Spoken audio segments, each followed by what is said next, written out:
Yeah, feels great. Renfro reminded me today at the hotel that 4 years ago when we were here for our first one, I told the wide receivers this doesn't happen every year, so be sure you enjoy it. And now Renfro and that senior group's been to 4 in a row, and each one's special. Each one's a new year. You got to earn it every year, and just really proud of the guys, the way they came out and got off to a great start and were able to put it away there in the second half. Travis going out and having the performance that he did, that had to be special for you guys to see. Yeah, I mean, Travis, what can you say? He's a special player, and just he runs, with like he's got everybody on his back right there, and just awesome. Just the entire sideline just feeds off of Travis and those backs out there running the ball. We've been talking about getting off to a fast start, and that's about as fast as you can go. So I was really proud of him and really that offensive line opening up those big holes for him out there.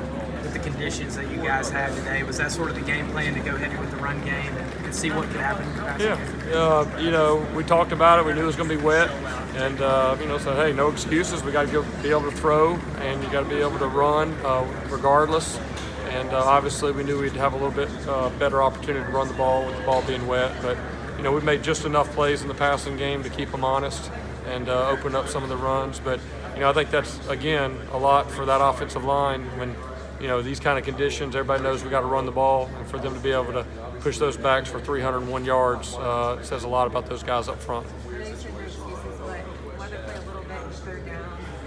Yeah, I think we'll have to go back and look at it.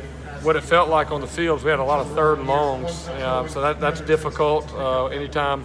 Number one, third and long is difficult, and then when you're in a rainy situation, wet ball, and all those type of things, it makes it a little bit more difficult. So the big thing for us offensively was let's help ourselves on first and second down, and the drives that we got stalled, I think we really hurt ourselves, and it's going to be difficult to convert some third and longs out there. And but I think we got back on schedule. We're able to run the ball, and we just kind of got behind the sticks, had some penalties and some little things like that pushed us into some bad situations. But whenever we stayed on schedule, we were able to move the ball.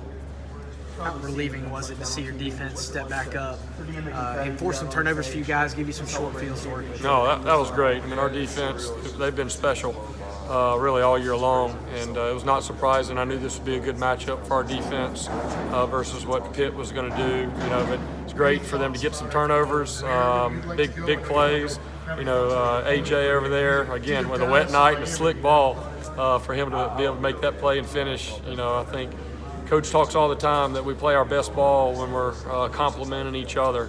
And I think, this was one of those nights that we did complement each other very well offensively and defensively.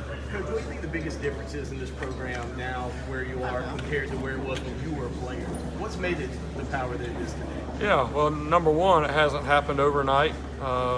It's taken time. This has been 10 years since Coach Swinney took over, and I was there whenever he took over, and I remember he really said that, I want us to build a great program, not a great team. And I want us to, even if it takes us a few years to get it going, I want to be sure that we're laying a strong foundation and doing things the right way. I think the type of young men that we've been bringing into the program, I think has a lot to do with it. Not only talented guys, but guys with character that love football, that are willing to go out and put the work in. And then just really the attitude of belief. Coach Swinney has done an excellent job of really instilling that attitude of belief into our guys, and really a mindset that is all about Clemson. And I think that's why we've had the consistency that we've had, through the last few years is, our focus has not been on our opponent or not been on external factors. It's really been on ourselves and competing with ourselves. And I see that every day. And I think that's allowed us to be a consistent winner here the last few years. How do you encourage your receivers after a slick night where the passing game isn't clicking as well? The biggest thing is you can't play tentative and you can't play scared. You just got to go out and attack the ball. And hey, we know it's wet. We may have a few drops here and there, but I was proud of the guys coming back. Some of the throws over the middle. Trevor did a good job of putting the ball where it needed to be. I felt like we would have got a few calls on some of those conversion balls when you're throwing it, even though it's wet.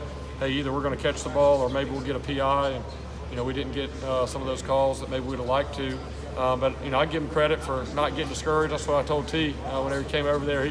after that first drive or second drive, he was discouraged because he knows he can go make that play. And I said, the best thing about it is you're going to get some more opportunities. So just, play confident, go attack the ball, don't be timid. And I felt like he did that. Do you feel like that skinny post Higgins is going to take some time? It's been really good for us. It's something that, we've changed a few things the last couple weeks. I got to give our offensive staff and really our analysts and GAs, they've done a great job of self-scouting and really kind of going back and looking at our first 10 or 11 games and seeing maybe what tendencies we have and really trying to change that up. We did that tonight, and I think we hit some big plays off of that, and a lot of that comes from that staff behind the scenes outside of our 5 full-time guys. And some of the big plays we had today were some of the plays those guys suggested based off our tendencies that we had earlier in the season. Jeff, I'm sure you've heard of programs where egos take over, both players, maybe even some on the staff. How do you guys avoid all that? Because it doesn't seem like there's a lot of that going on right now. Well, number one, the culture that Coach Sweeney's created. Coach Sweeney, as successful as he is, he's one of the most humble people, one of the most humble coaches. And I think, number one, that's contagious among the staff. Number two, it's the type of coaches that Coach Sweeney's brought into the program. And, and I can speak for us offensively. Whenever Tony and I took over, that was one of our goals offensively, that it wasn't going to be, me versus Tony. It's, we got together and said, hey, it's all about the players. This is Clemson's offense, and let's come together with our offensive staff and give them the best plan to go out there. And I think our players see that among us, that there's not, really egos involved or guys trying to take credit. And then, we see that. There's a lot of players that really are talented on that offense, would love to touch the ball. We said, hey, we got one ball, we're trying to go win some trophies. And as long as everybody will stay committed to really the team's success, there'll be enough credit to go around. And I'm really proud of the way our guys have bought into that. And it's really just become the normal part of our culture. Jeff, big picture, what do you feel like you want to see improve most between now and the playoff? The first thing I want is I want our players to get some rest. They've been practicing for 4 straight months, and it's difficult. So I like the schedule. Our guys will get next week completely off. There'll be a little bit of open gym. They can come in on their own. They'll do a little bit of running Sunday, Monday, Tuesday, and I think we'll start practice on Wednesday. So number one, I want them to recover. And then number two, as we come back, really just kind of hone in on some of the details. We didn't play a perfect game. We haven't played one all year long. And that's the best thing about this group is, we've been able to play at a consistent level really each week because we don't have guys that really get complacent and think that, okay, we're good. And we really haven't had to push guys in practice. This offense is probably one of the best offenses that I've been around that likes to practice, goes out and puts in the work. But there'll be little things that will get corrected. But for right now, we're going to celebrate, enjoy this, and let these guys get a little bit of rest. Jeff, how much of an advantage is it for you guys to have had 3 playoff appearances in a row, and as far as how you manage your strategy time going from here to the 29th? Yeah, there's no doubt that having the experience going through it is good. Like I told somebody the other day, coming to the ACC Championship kind of just feels like a 13th regular season game for this group, and guys still prepare very, hard for it, but they know they've been there before, and I think I could tell a big difference from our first year to our second year going to the playoff and just kind of understanding what it takes. We got a lot of older guys and leadership in that room, and they'll bring the young guys along, kind of tell them what it's all about. But there's no doubt that there's an advantage for our guys, and I think they know what's coming and they're excited about it. What's kind of the to-do list for the staff this week? What do you guys? Go recruiting and find some guys to come in whenever all these guys leave to help us continue this.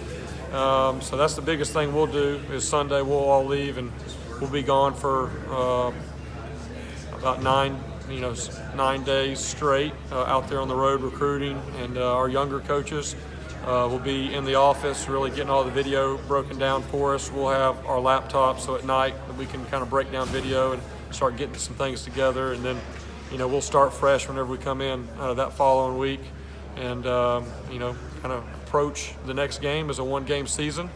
And our last we've accomplished 4 of our 5 team goals, and our last goal is to win the closer, and so we need to go out and win this next game, and then hopefully get an opportunity after that. And with the season you guys had and coming off this win, just how fun is it to go on the road and recruit this time of year? Oh, it's awesome. I mean, to be able to walk into a school and wear that Tiger Paw logo is special. I know a lot of us are flying all the way out to California in another week to go in a few high schools, and we didn't do that 6 or 7 years ago. But I think the brand, the Tiger Paw and Clemson has never been stronger, and it's a lot of fun to be able to go represent Clemson out on the road, and obviously we're going to get great response from the recruits, their coaches. Thank you, Jim.